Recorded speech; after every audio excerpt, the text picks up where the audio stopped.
Fahmi, calon guru penggerak angkatan 10 dari SD Negeri 1 Gianyar.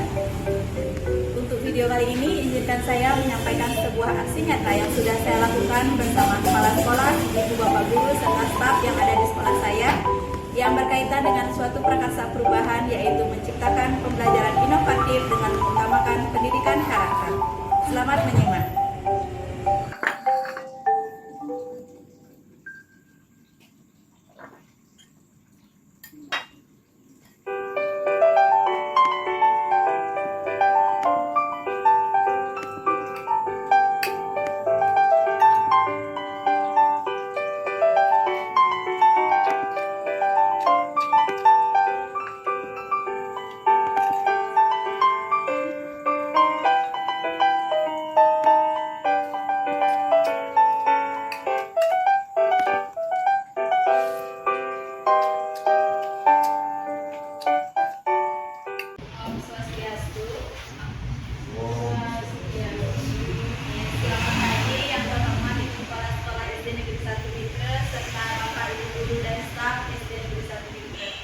Izinkan saya pagi hari ini membagikan diseminasi mengenai kegiatan budaya positif di lingkungan sekolah. Jadi hari ini, di kesempatan ini saya ingin menyampaikan materi yang sudah saya pelajari dalam pendidikan guru penggerak angkatan 10.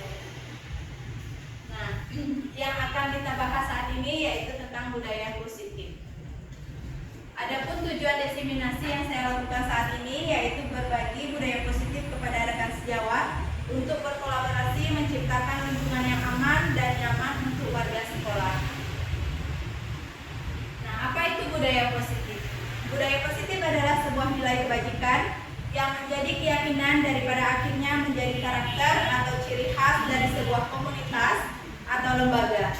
Untuk menciptakan budaya yang positif di sekolah, guru hendaklah mampu menjalankan perannya dalam menciptakan pembelajaran yang nyaman dan menyenangkan. Karena budaya positif dapat mendorong murid untuk mampu berpikir dan bertindak serta menciptakan sebagai proses memerdekakan dirinya sehingga murid lebih mandiri dan bertanggung jawab. Sehingga kita sebagai guru harus mampu meyakinkan diri kita dan juga siswa apakah budaya positif itu sudah tertanam dengan baik atau belum. Selanjutnya, seorang guru yang baik harus memiliki kemampuan dalam mewujudkan budaya positif di sekolah.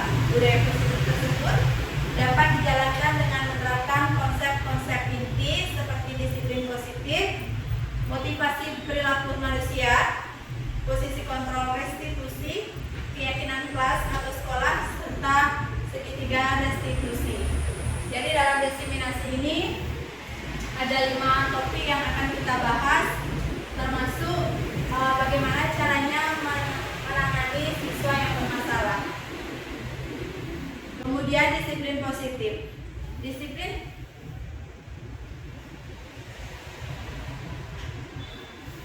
positif merupakan suatu cara menerapkan disiplin yang mengajarkan anak bertanggung jawab dan menumbuhkan kesadaran diri berdasarkan nilai-nilai kebajikan. Disiplin positif ke arah disiplin diri yang dapat mengontrol diri dalam melakukan segala tindakan. Disiplin diri dapat membuat murid memahami dan menyadari berdasarkan motivasi internal, bukan akibat paksaan, ujian, atau hukuman. Jadi disiplin positif itu diharapkan mampu muncul dari dalam diri siswa kita. Nah, berikutnya yaitu motivasi perilaku manusia. Seperti yang sudah ditayangkan dalam slide, itu ada 3 motivasi. Yang pertama yaitu motivasi untuk menghindari ketidaknyamanan atau hukuman. Nah, umumnya siswa akan memiliki motivasi pertama ini. Akan tetapi motivasi ini hanya berlangsung beberapa saat, tidak bisa berlangsung lama. Begitu juga dengan motivasi yang kedua, yaitu mendapatkan imbalan atau penghargaan dari orang lain. Ketika mereka merasa sudah memiliki hadiah atau imbalan yang akan diberikan, mungkin saja siswa itu tidak memiliki motivasi untuk melakukan sesuatu. Namun yang ketiga, yaitu motivasi untuk menjadi orang yang mereka inginkan dan menghargai diri nilai-nilai yang mereka percaya.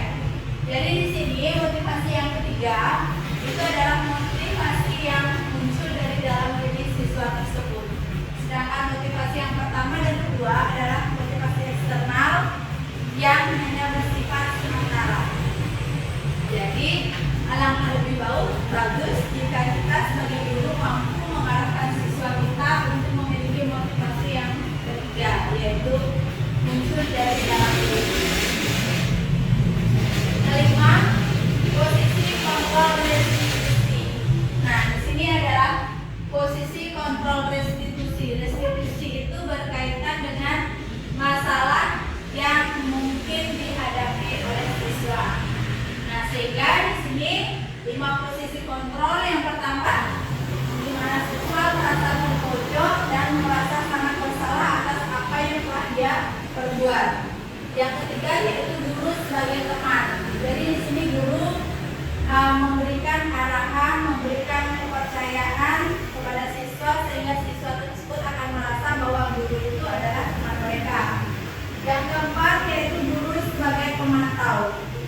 Guru sebagai pemantau di sini selalu memantau tindakan-tindakan apa saja yang dilakukan oleh siswa tersebut. Yang terakhir adalah guru sebagai manajer.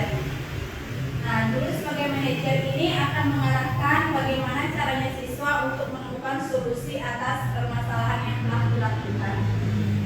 Nah, posisi kontrol tersebut yang pertama seperti yang saya sudah jelaskan tadi, sebagai penghukum, ciri-cirinya nada suara tinggi, bahasa tubuh, mungkin matanya melotot dan jari menunjuk-nunjuk menghardik.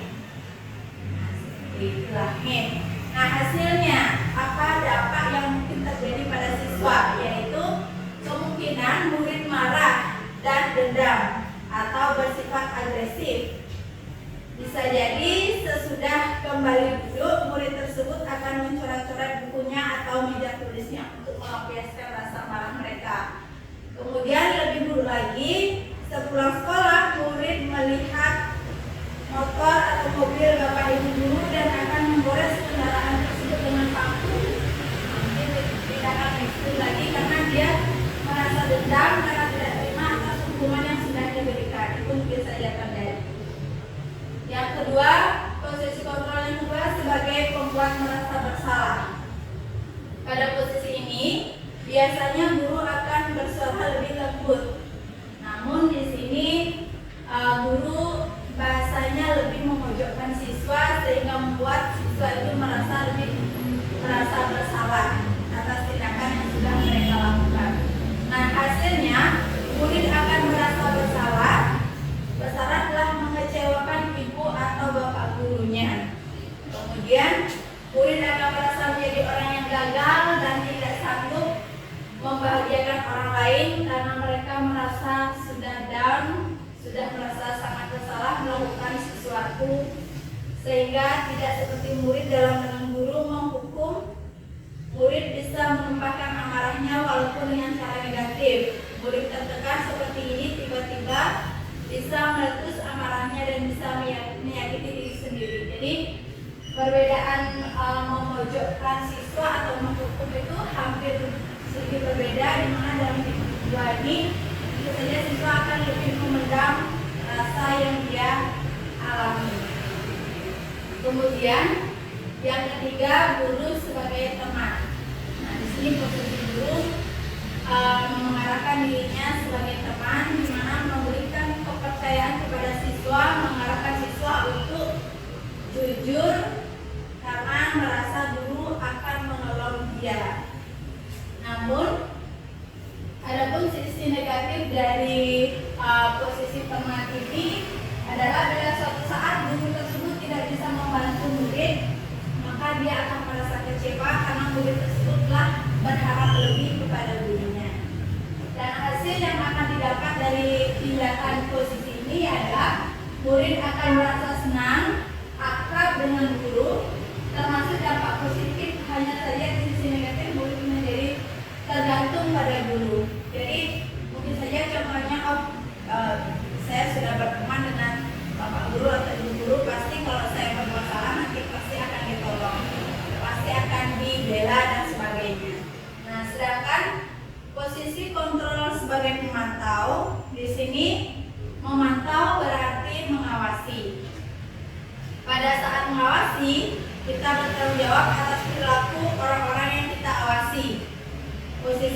atau berdasarkan pada peraturan dan konsekuensi.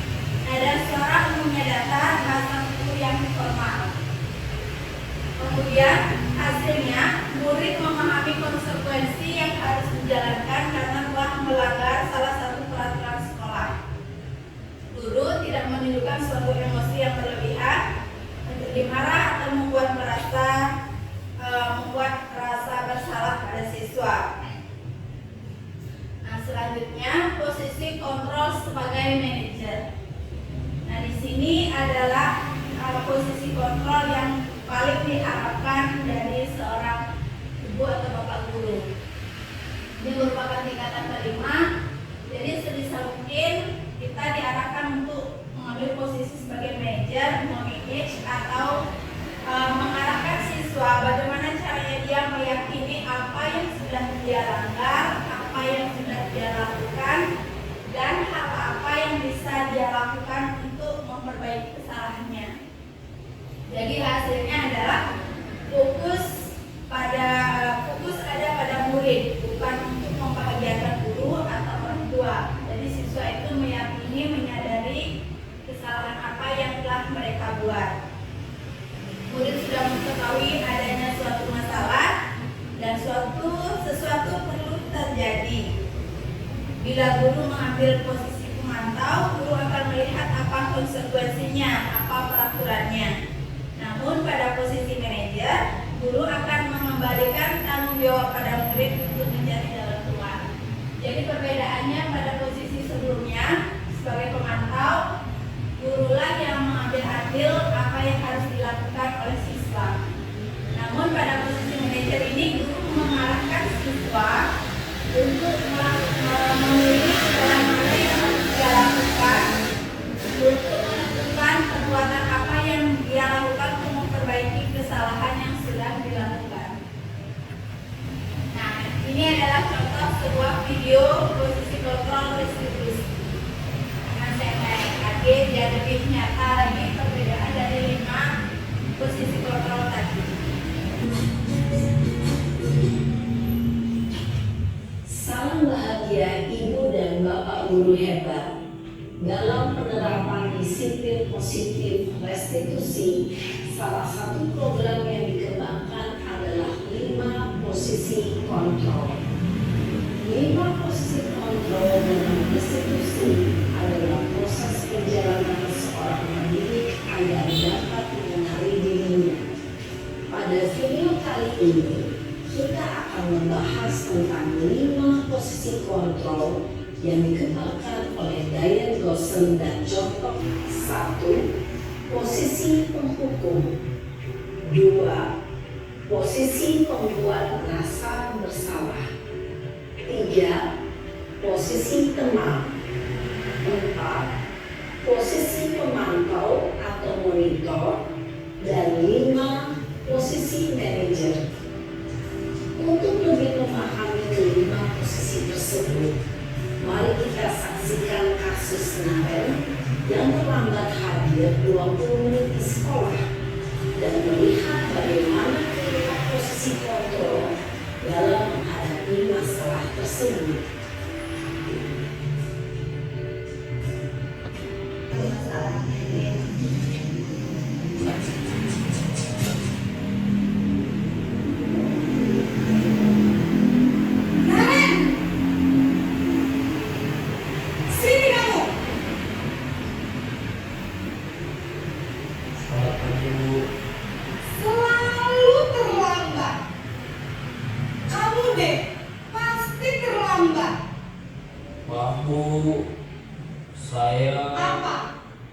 Apa coba?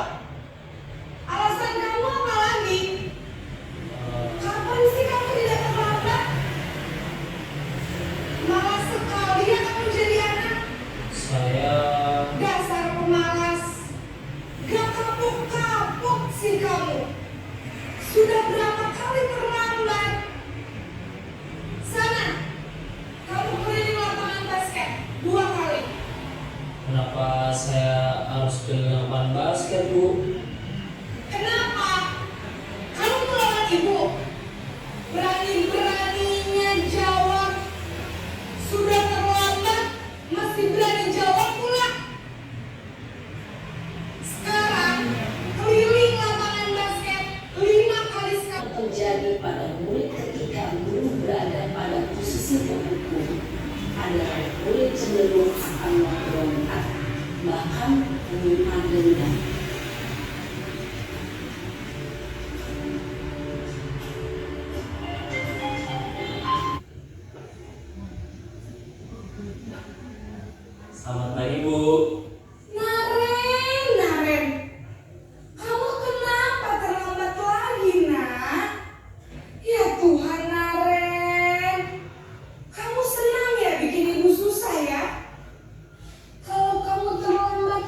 Maaf Bu, maaf sekali. Ya sudah, lain kali jangan bikin ibu susah lagi ya nak ya. Ibu tidak akan kuat lagi kalau kamu begini terus. Bisa jantungan kalau ibu tegur bapak kepala sekolah. Sana cepat kelas. Maaf ya Bu, maaf sekali.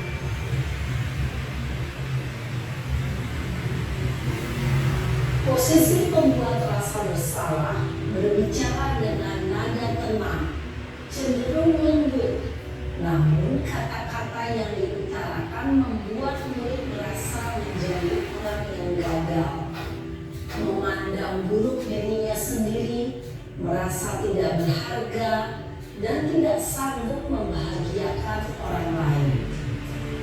Ketika guru mengambil posisi pembuat rasa bersalah, murid akan menganggap dirinya yang bersalah dan ia akan menyimpan emosi negatif tersebut di dalam dirinya.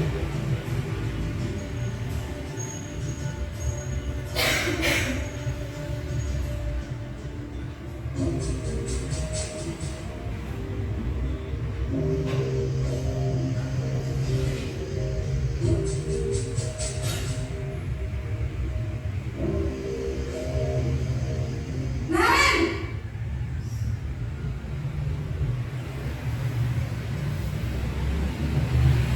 Lalu Wah, sudah jam berapa ini nak? Terlambat lagi ya sayang. iya Bu, habis ibu saya membangunkan saya Bu. Kamu malah menyalahkan ibu kamu. Kamu bukannya anak yang larinya paling kencang. Kok terlambat sih? Iya Bu, saya memang terlambat bangun tadi. Jadi biarpun saya lari kencang, tetap gak ada senja Bu. Ya sudah sana. Nanti lain kali larinya lebih kencang lagi ya. Biar gak terlambat lagi. Bikin seneng ibu. Demi ibu. Bisa kan? Bisa lah Bu. Ya sudah sana masuk kelas. Beresin urusan absen kamu. Kamu ini ada-ada saja. Jadi posisi pemanis itu akan Dalam berada sesi diselamatkan. guru berbicara dengan nada suara ramah, akrab, cenderung bersendang gurau untuk menjaga suasana tetap santai. Murid merasa senang, aman, dan akrab dengan diri. Jadi,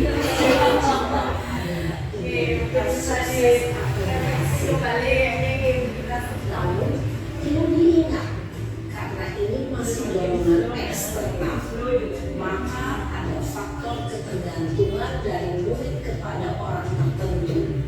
Di sini guru absennya, sehingga nilai waktu murid bisa berulang kembali, namun hanya kepada orang-orang tertentu saja.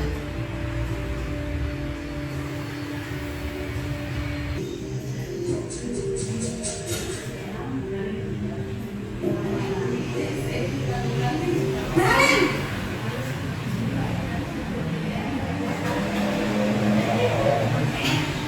Selamat pagi Bu. Naren, apa peraturan sekolah kita tentang jam berapa kita harus masuk sekolah? Kita harus di sekolah jam 7 Bu. Iya betul, sekarang sudah jam 7.20. Naren sudah tahu konsekuensinya jika terlambat hadir. Paham Bu, saya harus tinggal kelas pas jam istirahat selama 20 menit. Iya benar, konsekuensinya demikian. Jadi nanti jam 9.30 pas istirahat, kamu harus tinggal di kelas, kerjakan tugas tambahan untuk ketertinggalan kamu, ya. Baik Bu. Posisi pemantau mengandalkan penghitungan atau data untuk mengontrol murid. Guru mengarahkan murid berdasarkan peraturan dan konsekuensi. Seorang pemantau menunjukkan bahasa tubuh dan ekspresi wajah yang datar dan cenderung formal.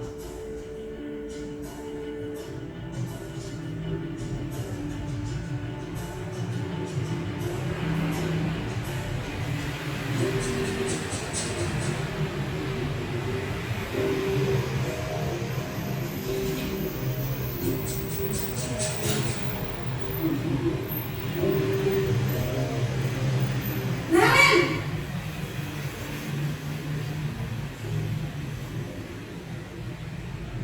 Selamat pagi Bu. Selamat pagi, Naren. Maaf Bu, saya terlambat. Iya, sekolah masuknya jam 7, sekarang sudah jam 7.20. Jadi sekarang bagaimana ini, Naren? Maaf Bu, saya lupa setel alarm saya semalam. Baiklah, menurut kamu, keyakinan sekolah yang mana yang perlu kamu tingkatkan? Menghargai diri sendiri dan orang lain mungkin ya Bu. Setuju. Jadi, apakah Naren meyakini prinsip saling menghormati tersebut? Iya Bu, saya meyakininya. Apakah Naren bersedia memperbaiki masalah keterlambatan ini? Bersedia Bu. Bagaimana kamu akan perbaiki masalah keterlambatan ini? Saya akan coba untuk tidak lupa menyetel alarm saya Bu. Baik, kalau Naren tidak melihat alamat di rumah, ada orang yang kira-kira bisa bantu mengingatkan tidak? Ada Bu, kata saya, Kak Emma. Ada lagi selain Kak Emma? So- Jadi Naren akan setel alarm untuk bangun besok pagi dan akan diingatkan oleh kakak dan ibunda Naren ya. Ada lagi yang mungkin perlu dilakukan Naren agar tidak terlambat bangun lagi. Tidak ada Bu. Baik Naren, terima kasih untuk bersama kamu. Sekarang kamu perlu kembali ke kelas untuk belajar. Baik Bu, terima kasih. Posisi manajer adalah posisi kontrol yang disarankan untuk membimbing murid memiliki sikap disiplin yang positif, yaitu murid yang mandiri, bertanggung jawab, dan dapat memecahkan masalah. Tujuan dari posisi ini adalah agar murid dapat berefleksi atas tindakannya. Guru akan dengan tulus memberikan pertanyaan-pertanyaan bermakna, sehingga membuat murid dapat belajar dari kesalahannya dan mencari sebuah solusi untuk menyelesaikannya. Ibu dan bapak guru hebat, setelah mengamati adegan kelima posisi kontrol tadi, kira-kira posisi mana yang paling ideal? Posisi mana yang dapat menunjang motivasi intrinsik murid? Ya, tentu posisi manajer. Posisi ini memang posisi ideal yang belum dituju setiap pendidik. Pada posisi inilah guru dapat menerapkan disiplin positif yang berpihak pada murid, yang memerdekakan murid. Perjalanan seorang pendidik tentunya tidak mudah untuk sampai pada posisi seorang manajer. Namun, tujuan kita pasti, yaitu menciptakan murid-murid yang mandiri, merdeka, dan bertanggung jawab. Semoga penggambaran 5 posisi kontrol yang telah diperlihatkan ini dapat menjadi ajang refleksi bagi kita semua, agar dapat terus mengasah dan menerapkan disiplin positif yang memerdekakan murid. Mari terus berlatih dan bersemangat. Selamat menerapkan. Salam dan bahagia Ibu dan Bapak Guru hebat. Ya, itulah tadi tahapan restitusi dalam posisi kontrol. Nah, mungkin kita semua pernah melakukan hampir ke semua tahapan tersebut, ya. Sehingga kita bisa merefleksi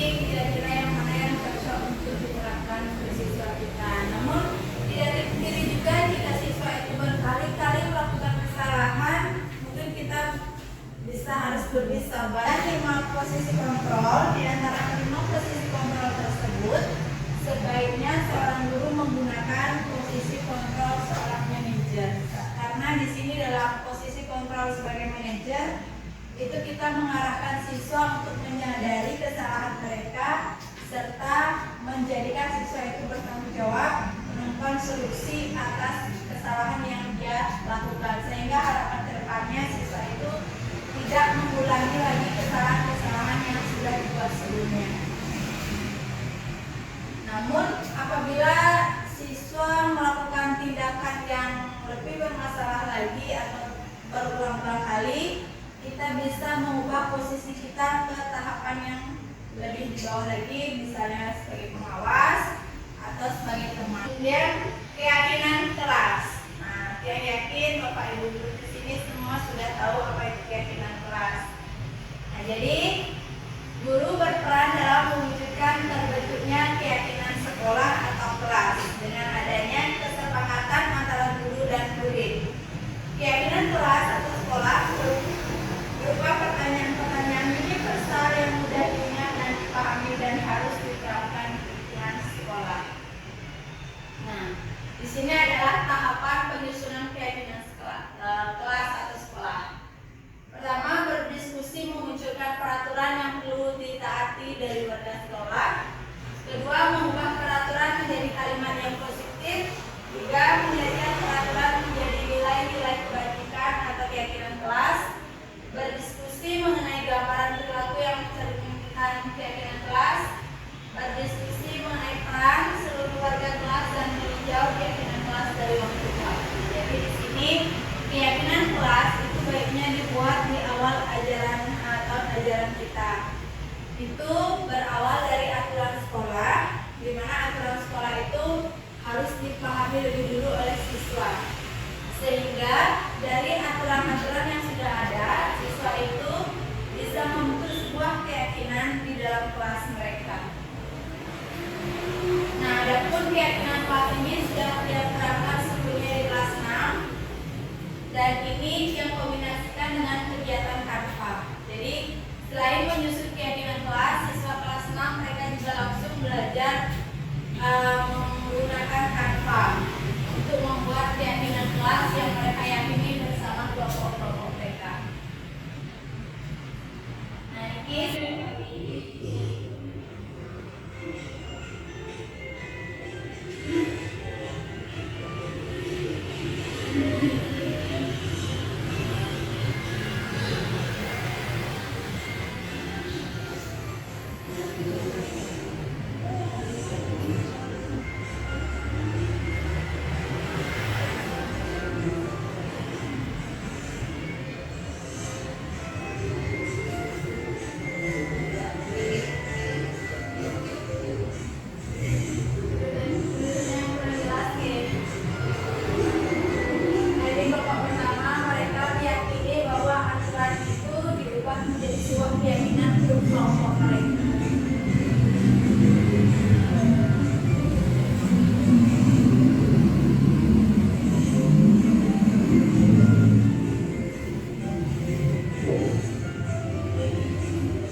sebuah keyakinan kelas berdasarkan kelompok mereka yang satu kelompok terdiri 8 orang, dan dari ketiga sekelompok itu dirangkum menjadi seperti ini. Yang pertama, mengamalkan ajaran agama untuk kebaikan bersama. Kedua, saling menghormati dan menghargai. Tiga, tata tertib saat belajar mengajar. Empat, tepat waktu dan aktif di kelas. Memudayakan membaca. Enam, menjaga kebersihan diri sendiri, kelas dan lingkungan sekolah, serta tujuh, mengambil keputusan dengan musyawarah.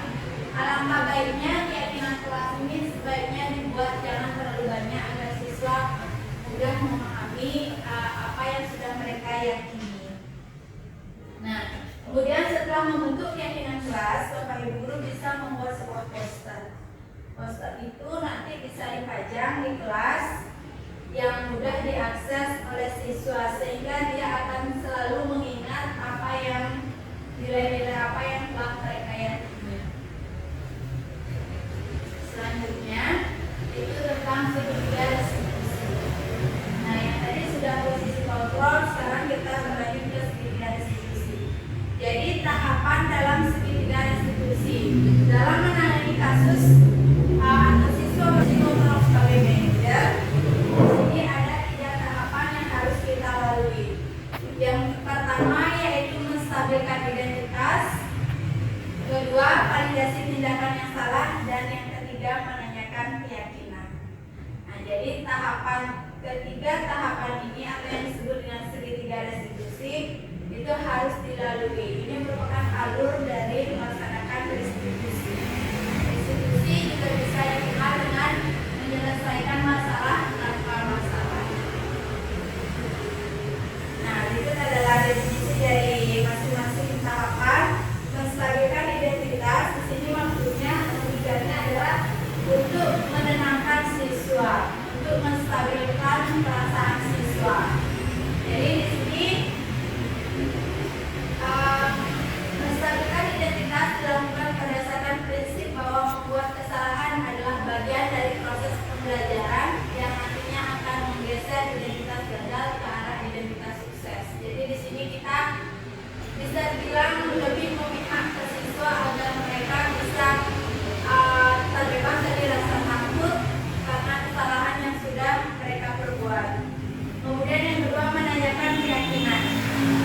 Menanyakan keyakinan dilakukan dengan memberi pertanyaan-pertanyaan bermakna kepada murid atau anak untuk menunjukkan motivasi secara instinktif sehingga mampu mengaitkan keyakinannya dengan tindakan yang salah. Nah, mungkin Bapak Ibu bisa mengingat kembali kasus Naren yang tadi, posisi menstabilkannya seperti apa, menanyakan keyakinan seperti apa, dan yang terakhir adalah validasi tindakan yang salah.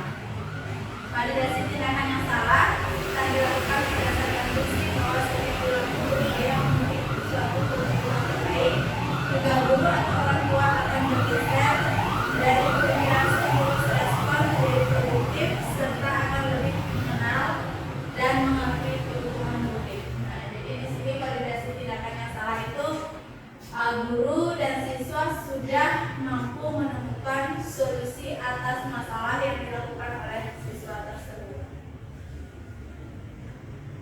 Nah, kaitannya dengan filosofi Ki Hajar Dewantara, budaya positif berkaitan dengan filosofi Ki Hajar Dewantara. Dengan menjalankan budaya positif di sekolah, maka akan mempermudah dalam tercapainya tujuan pendidikan nasional sesuai dengan filosofi Ki Hajar Dewantara, yaitu pendidikan yang berpihak pada murid dan bersifat budaya positif, nilai dan peran guru penggerak. Budaya positif dapat terwujud jika seorang memiliki 5 nilai guru penggerak, diantaranya berpihak pada murid, mandiri, reflektif, kolaboratif, dan inovatif. Selain itu, guru harus memiliki peran sebagai guru penggerak dalam membangun budaya positif. Nah, meskipun di sini mungkin belum ada guru penggerak, namun yang yakin masing-masing guru dalam pribadi Bapak Ibu guru sudah memiliki 5 posisi ini, 5 nilai dalam guru penggerak. Kemudian selalu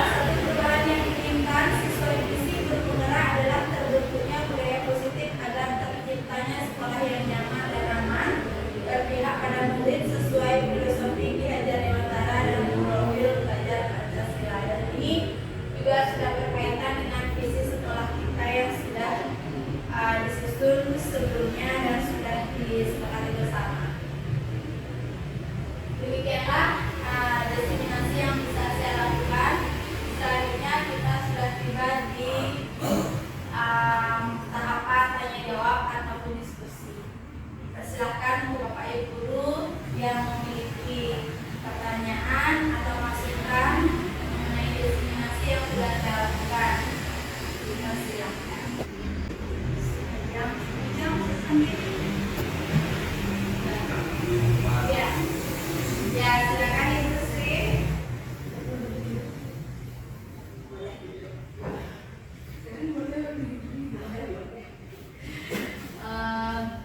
Terima kasih atas waktunya, Sri Astiti, guru kelas 5. Saya ingin bertanya kepada Ibu selaku pengisi acara pada hari ini. Jadi pertanyaan saya itu sangat simpel. Dan kita ketahui kan saat ini kan setiap siswa itu memiliki cara belajar mereka masing-masing. Apakah cara kita sebagai guru, sebagai kontrol, manajer dan lain-lain itu juga mempengaruhi cara belajarnya anak? Terima kasih. Oke. Terima kasih Bu Sri atas pertanyaan atau sharing yang sudah disampaikan di kegiatan diseminasi ini. Sebenarnya kegiatan pembelajaran di kelas itu lebih mengarah ke diferensiasi kelas, pembelajaran di kelas ini. Saya yakin semua sudah tahu itu. Namun apabila saat proses pembelajaran siswa melakukan kesalahan, mungkin karena motivasi dalam diri mereka kurang dan sebagainya, kita sebagai guru bisa menerapkan 5 posisi kontrol ini. Salah satunya misalnya sebagai manajer. Jadi kita harus tahu kebutuhan yang diinginkan oleh murid itu seperti apa. Apakah siswa itu tidak nyaman dengan metode ceramah misalkan, ataukah siswa itu lebih nyaman dengan games, ataukah siswa itu lebih nyaman dengan visual atau sebagainya. Nah, jadi di situ guru berperan harus mengetahui kebutuhan siswa dulu, sehingga tahapan kelima restitusi ini bisa diterapkan itu. Tanyakan siswanya maunya dia apa, kenapa melakukan itu, dan mungkin hal apa yang bisa dia lakukan untuk memperbaiki cara belajar dia berikutnya. Seperti itu. Namun di sini sebagai guru dalam pembelajaran kita juga bisa menerapkan pembelajaran diferensiasi untuk menciptakan pembelajaran yang lebih menyenangkan sebelumnya. Nah, pembelajaran diferensiasi itu dibedakan menjadi 3 tahap. Ada diferensiasi konten, diferensiasi proses, diferensiasi produk. Nah, jadi yang yakin Bapak Ibu sedang melaksanakan kurikulum mereka pasti tahu nih, lebih dulu tahu dari saya karena saya masih KTSD. Jadi bisa diterapkan, dikombinasikan pembelajaran diferensiasi dan juga 5 posisi kontrol tadi. Terima kasih Ibu. Berikutnya ada yang mau berbagi lagi? Silakan.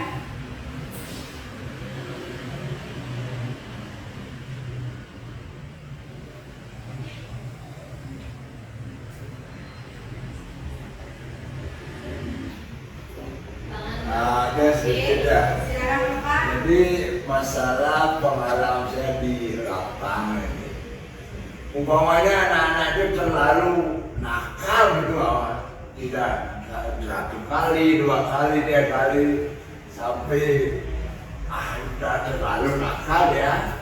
Bagaimana caranya supaya anak itu tidak dendam? Biasanya takutnya itu punah dengan pangkawan. Itu yang supaya tidak terjadi begitu. Bagaimana caranya anak itu supaya habis kita kasih peringatan dia tidak dendam gitu aja. Oke, terima kasih Bapak atas pertanyaannya. Mungkin Bapak lebih banyak mengalami atau memiliki pengalaman dari dia nih. Di sini berbagi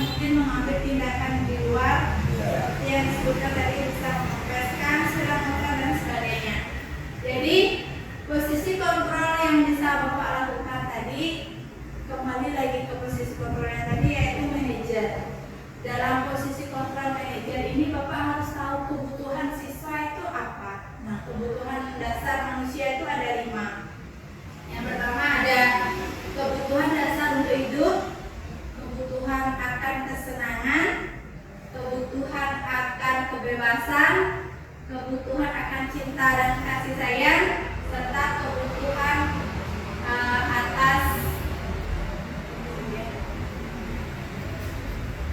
cinta perhatian. Oke.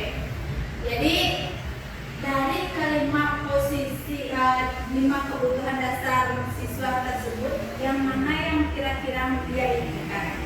Apakah dia ingin perhatian, kasih sayang? Jadi kita harus memberikan kasih sayang yang lebih untuk dia, sehingga dia merasa, oh saya disayang oleh bapak guru ini, sehingga oh saya harus mengikuti apa yang diinginkan oleh bapak karena bapak sudah menyayangi saya.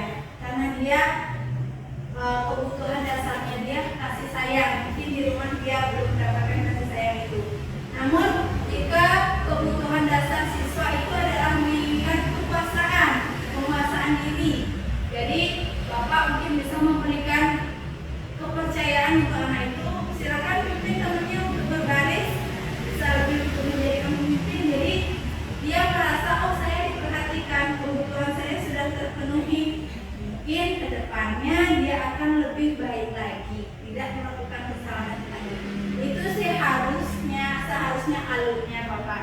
Namun jika memang siswa itu berkali-kali melakukan tindakan salah, namun kita sudah memenuhi kebutuhan mereka, kita bisa mengambil posisi sebagai teman, mencari tahu kenapa dia melakukan kesalahan.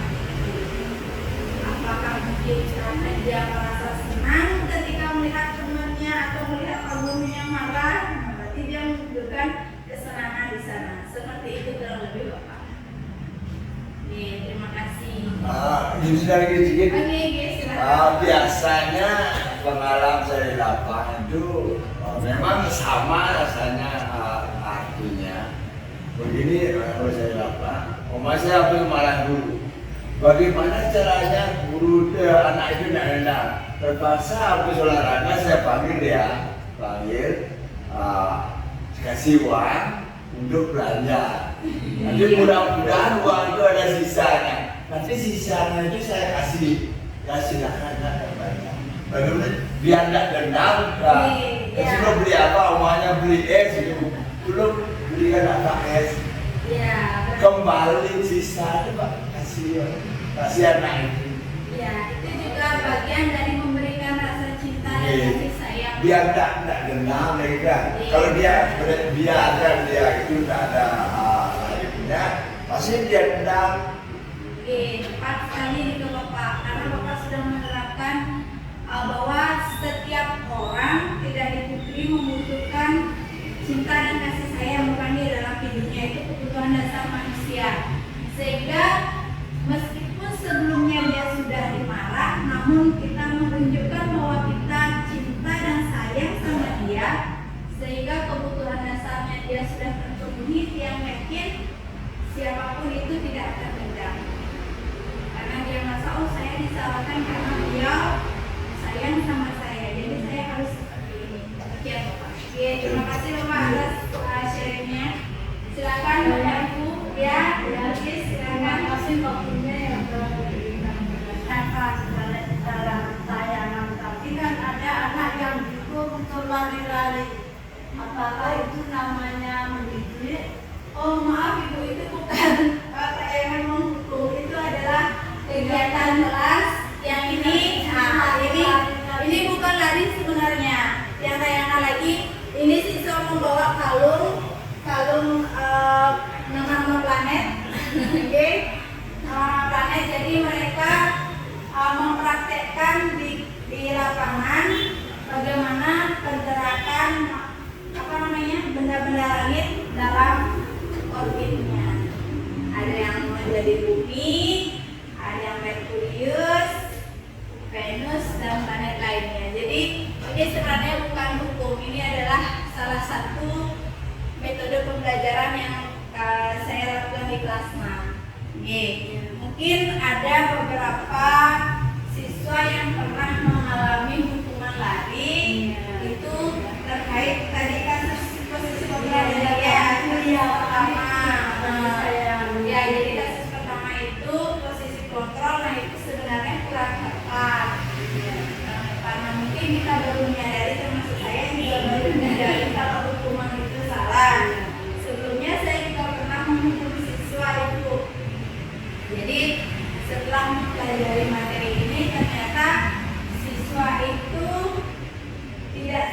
benar jika diberikan hukuman.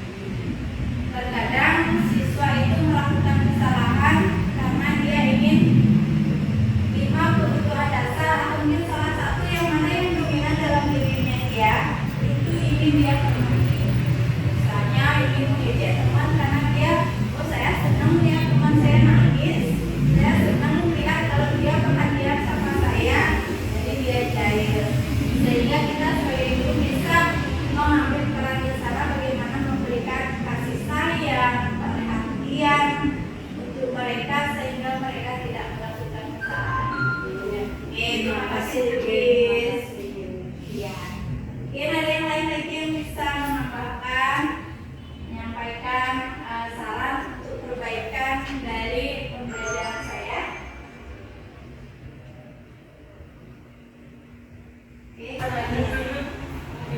Sudah action. Terima kasih atas waktunya Bu dan dan yang hanya bertanya sedikit saja, apa pentingnya budaya positif yang diterapkan di sekolah pada anak?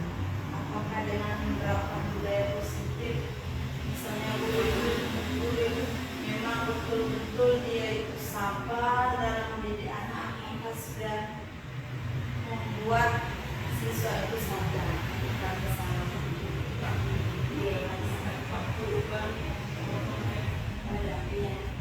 Terima kasih Bu Desa atas pertanyaannya. Apa sih pentingnya budaya positif? Pasti kita memiliki pertanyaan yang sama. Budaya positif yang seperti kita ketahui adalah suatu nilai keyakinan perbuatan baik yang sudah mendarah daging dalam diri kita sehingga terbiasa dilaksanakan dalam kehidupan sehari-hari. Nah, itu yang disebut dengan budaya bernama ini. Sehingga jika kita memiliki siswa yang sudah memiliki budaya positif dalam dirinya, kita akan lebih mudah mengarahkan mereka. Nah, budaya positif yang dimaksud di sini, contohnya mereka bisa menghormati dirinya dan menghormati orang lain. Mereka bisa menciptakan rasa toleransi. Mereka bisa menciptakan rasa tanggung jawab dalam dirinya. Mereka juga bisa mengamalkan nilai-nilai kemanusiaan. Sehingga jika kita sudah menanamkan budaya positif dalam diri kita, dalam teman-teman ataupun siswa, jadi diarahkan hanya datang terlambat. Berarti budaya positif yang di sana yang harus diarahkan adalah disiplin dan tanggung jawab seperti itu. Jadi kita harus mengarahkan dia bagaimana caranya menanamkan dalam diri siswa untuk memiliki karakter tanggung jawab dan disiplin, sehingga kedepannya mereka akan memperbaiki kesalahan yang sudah mereka buat. Jadi peran kita sebagai guru pentingnya dan dampaknya kedepannya. Jika siswa kita sudah berhasil menanamkan budaya positif dalam diri mereka, sudah pasti lingkungan sekolah akan menjadi nyaman, aman, dan merdeka. Mungkin itu pendapat dari yang bagaimana itu bisa diterima. Terima kasih. Silakan Bapak Ibu, kita masih punya waktu 5 menit. Kelas di SD kan tipe belajarnya dia kan ada banyak nih, auditori, siswa, STT ataupun kombinasi semuanya. STT itu kan berarti dia harus belajar, ada dia mampu belajar. Sehingga waktu itu Asiti untuk dia karena tipenya dia STT sementara itu sampai dia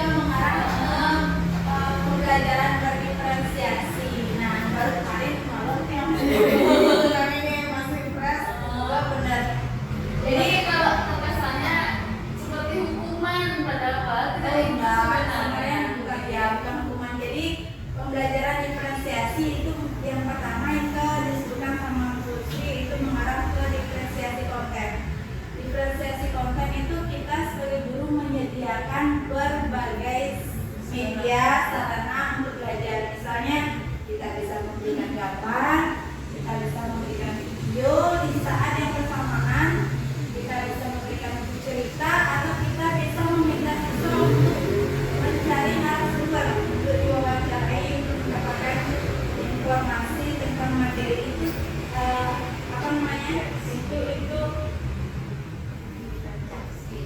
ya, diferensiasi itu istilahnya kayak alurnya seperti itu. Jika bisa diterapkan kan lebih bagus. Namun kita tidak bisa menerapkan satu teknik dalam semua mata pelajaran. Nah, jika memungkinkan bisa itu dilakukan. Mungkin kelompok A karena dia kinestetik seperti disebutkan tadi, dia terakhir aja disuruh tanya jawab sama teman yang sudah mendapatkan konten atau media materi dengan membaca, dengan menonton, dengan melihat gambar. Jika itu memungkinkan. Jadi kinestetik, audio, visual itu bisa diterapkan dalam bersamaan. Jadi diferensiasi itu 3 tahapan. Yang pertama, tahapan media sarana yang digunakan. Siswa bisa memilih dengan kita memfasilitasi karena kita adalah guru inovatif. Yang kedua adalah melalui proses. Proses itu bagaimana caranya kita mengambil penilaian pada siswa itu. Apakah siswa itu lebih suka menulis? Apakah siswa itu lebih suka berbicara? Apakah siswa itu lebih suka membuat mind mapping konsep dari materi yang dia pelajari? Kita bisa memberikan pilihan untuk dia melakukan proses dalam pembelajaran. Dan yang ketiga adalah diferensiasi produk. Nah, hasil dari proses itu adalah produk. Jika dia memang menginginkan gambar, ya berarti hasilnya dia gambar mungkin. Jika dia lebih memilih untuk menulis, hasilnya adalah tulisan. Namun jika dia lebih suka menjelaskan di depan kelas, berarti itu hasil produknya dia. Jadi diferensiasi itu dibedakan menjadi 3. Jadi ya sesuai kembali lagi ke kebutuhan dasar manusia, kebutuhan dasar siswa. Jadi kita sudah diarahkan untuk melaksanakan pembelajaran diferensiasi. Seperti itu pembelajaran yang berpihak pada murid. Kan ya, Sesuai dengan bakat dan minat ya, ya itu lebih saya maunya seperti apa. Tapi kita kelemahannya memang di sarana prasarana. Itu kelemahannya. Iya.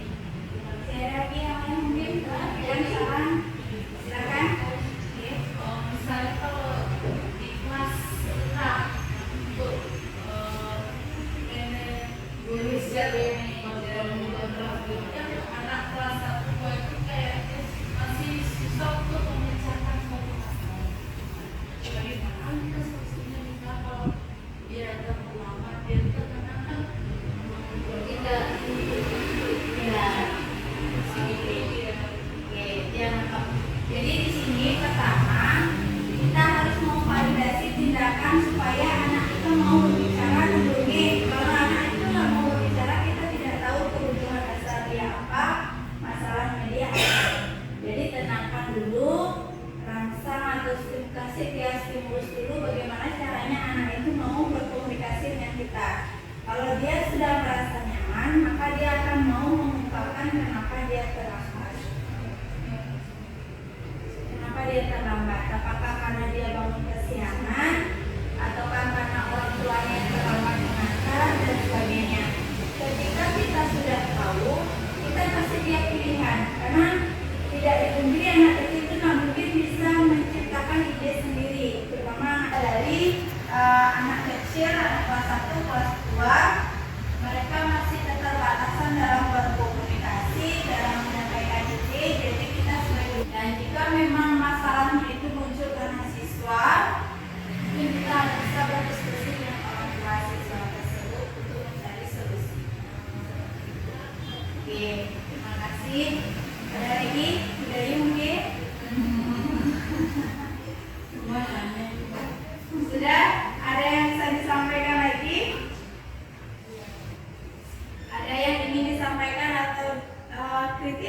saran dari penyampaian saya terlalu cepat atau bagaimana? Sudah ya? Ya. Baik. Demikianlah tadi diseminasi yang sudah saya lakukan bersama Bapak Ibu guru hebat di SD Negeri 1 Bitren. Terima kasih atas waktu, kesempatan, partisipasi Bapak Ibu atas terselenggaranya acara ini untuk membantu kegiatan pendidikan calon guru penggerak angkatan 10 saya. Terima kasih Bapak, salam sehat untuk kita semua. Om Sandi, Sandi, Sandi, Om.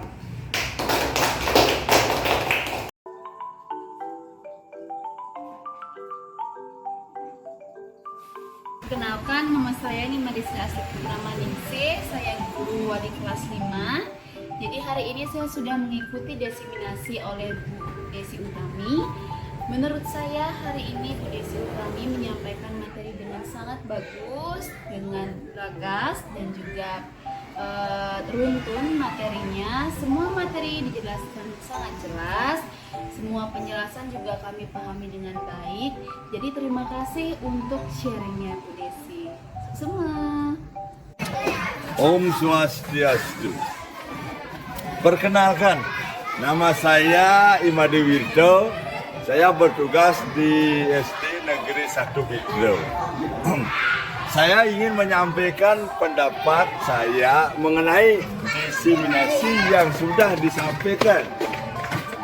Yang sudah disampaikan sudah bagus. Semoga bisa diterapkan dan diterapkan di sekolah dengan baik. Khususnya mengenai restitusi penyelesaian masalah dan posisi kontrol manajer yang mampu menjadikan siswa lebih yang bertanggung jawab. Salam guru hebat.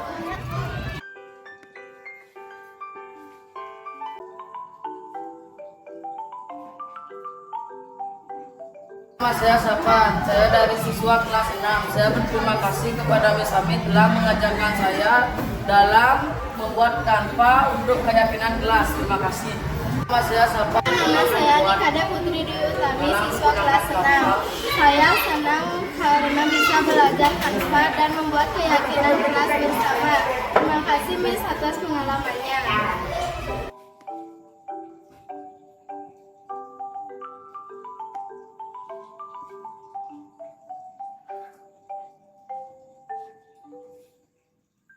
Oke, selamat pagi anak-anak. Pagi. Seperti yang sudah Ibu jelaskan sebelumnya, hari ini kita akan belajar tentang kanva untuk mengisi waktu anak-anak. Nah, sebelumnya ada yang tahu apa itu kanva? Ada yang pernah mencoba? Tidak ya? Oke.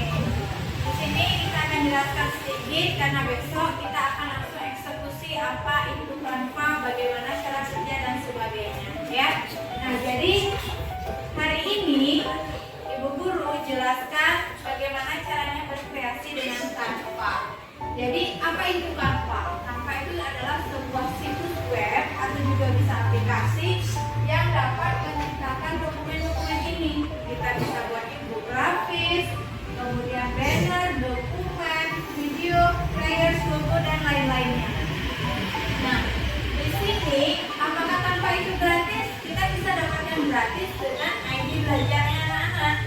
Bisa menggunakan segala fitur yang ada di Canva tersebut. Oke, nah tahapan ini adalah tahapan bagaimana cara kita bekerja. Jadi yang pertama harus anak cari adalah Canva. Ketik saja Canva, kemudian akan muncul layar seperti ini. Nah, di bagian ini kita bisa temukan create, design, atau buat desain. Itu artinya anak-anak bisa membuat desain. Adapun pilihan dari desain yang bisa anak buat seperti PowerPoint, PDF, flyer, PPT, video dan sebagainya. Nah, nanti ketika anak sudah menentukan pilihan, akan muncul layar seperti ini. Di sini ada desain, elemen, teks, dan sebagainya. Desain ini berfungsi untuk memilih desain yang bisa anak gunakan untuk hari raya anak-anak. Kemudian teks untuk menambahkan tulisan, elemen untuk menambahkan berbagai gambar. Dan jika anak-anak punya gambar sendiri, kita bisa menggunakan upload atau brand untuk menambahkan gambar yang sudah ada, yang sudah anak miliki sebelumnya. Nah, ketika kita sudah berhasil belajar Canva, selanjutnya guru akan minta anak-anak membuat sebuah keyakinan kelas. Apa itu keyakinan kelas? Ada yang tahu? Tidak? Oke. Keyakinan kelas, nah di sini dia definisinya ya. Keyakinan kelas yaitu nilai-nilai universal yang positif yang diyakini oleh warga kelas yang mampu menumbuhkan karakter dan nilai luhur dari warga kelas serta tertuang dalam kalimat yang mudah diingat. Nah, nanti guru akan minta anak-anak berkelompok sekaligus membuat keyakinan kelas dan nanti akan langsung dituangkan dalam Canva dan langsung dipresentasikan. Oke, jelas ya? Oke, nah bagaimana cara menyusun keyakinan kelas? Nah, ini tahapannya. Tuangkan ide bersama kelompok, kemudian presentasikan, kemudian lakukan urun rembuk. Nah, setelah masing-masing kelompok menyampaikan presentasi hasil keyakinan kelas yang sudah dibentuk, kita rembuk lagi keyakinan kelas mana yang cocok kita gunakan di kelas 6 ini. Kemudian hasil urun rembuk akan dicetak, ditulis ataupun di print dan dipajang pada tempat yang mudah diakses sehingga anak-anak mudah membaca dan mudah mengingat dan memahami serta menumbuhkan budaya positif dalam diri anak tersebut. Oke, demikian tentang keyakinan kelas. Apakah ada pertanyaan? Oke, kita akan langsung eksekusi hari ini. Oke.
Salam. Demikianlah tadi video mengenai aksi nyata tentang prakarsa perubahan, yaitu menciptakan pembelajaran yang inovatif dan menyenangkan dengan mengutamakan pendidikan karakter yang dilaksanakan di SD Negeri 1 Bitra. Semoga video ini bermanfaat dan semoga yang tergerak lekas bergerak dan mampu menggerakkan. Terima kasih. kasih. Om Santi Santi Santi Om.